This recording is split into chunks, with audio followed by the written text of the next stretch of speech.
Hello everyone, আসসালামু আলাইকুম।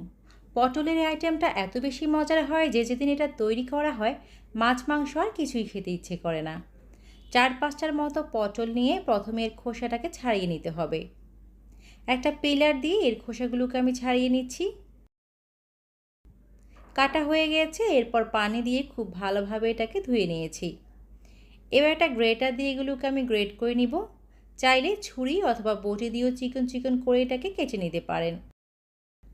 দেখতেই পাচ্ছেন খুব সুন্দরভাবে এগুলোকে গ্রেট করে নিয়েছি। এবার একটা প্যানের মধ্যে অল্প কিছুটা তেল দিয়ে এর মধ্যে কয়েকটা শুকনো মরিচ, 5-6টার মতো রসুনের কোষ আর 1 মুঠো পেঁয়াজ কুচি দিয়ে দিলাম। এখন এগুলোকে নেড়ে নেড়ে ভেজে নিব। মরিচটা যখন ভাজা হয়ে কালচে হয়ে এসছে এই পর্যায়ে এটাকে তুলে রাখবো। পেঁয়াজ আর রসুনটাকে আমি ভেজে নিব। পেঁয়াজটাকে ব্রাউন করা যাবে না, রসুনটা যখন ভাজা হয়ে ব্রাউন কালার হবে তখনই পেঁয়াজ আর রসুনটাকে তুলে রাখবো। বাকি তেলের মধ্যে বেশ কয়েকটা চিংড়ি ভেজে নিব। এর সাথে সামান্য পরিমাণ হলুদ গুঁড়া আর লবণ দিয়ে দিচ্ছি। 2-3 মিনিট চিংড়িগুলোকে ভেজে নিয়েছি। এটা ভাজা হয়ে গেলে এটাকেও তুলে রাখছি। এবার কুচানো পটলগুলোকে প্যানের মধ্যে দিয়ে একদমই অল্প আঁচে এটাকে ভাপে দিয়ে নিব। সাথে সেদ্ধ হওয়ার জন্য সামান্য পরিমাণ পানি অ্যাড করে দিয়েছি। এই পানিতেই কিন্তু এটা সেদ্ধ হয়ে যাবে। তো কিছুক্ষণ পর পানিটা শুকিয়ে এটা ঝরঝরে হয়ে গেছে। এবার এটাকেও একটা প্লেটে তুলে নিচ্ছি। এবার আমি একটা ভর্তা তৈরি করে নেব।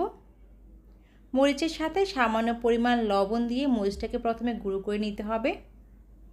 এরপর একে একে রসুন, পেঁয়াজ, ধনেপাতা কুচি সব কিছুকে মেখে সফট করে নেব। পেঁয়াজটাকে না ভেজেও এখানে কাঁচা পেঁয়াজটা ব্যবহার করতে পারেন, তবে পেঁয়াজটা ভেজে ব্যবহার করলে ভর্তাটা অনেকক্ষণ পর্যন্ত ভালো থাকবে।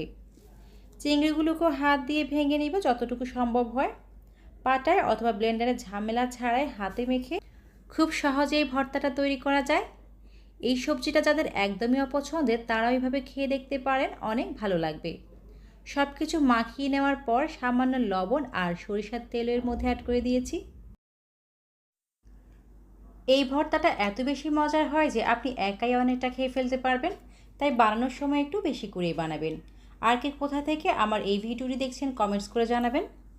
গরম ভাতের সাথে এই ভর্তাটা খেতে অনেক ভালো লাগে। বাসায় একবার হলে এই ভর্তাটা তৈরি করে দেখবেন, আপনাদের অনেক পছন্দ হবে। রেসিপি কেমন হয়েছে জানাতে কিন্তু একদমই ভুলবেন না।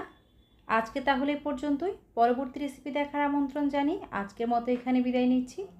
আল্লাহ হাফেজ, আসসালামু আলাইকুম।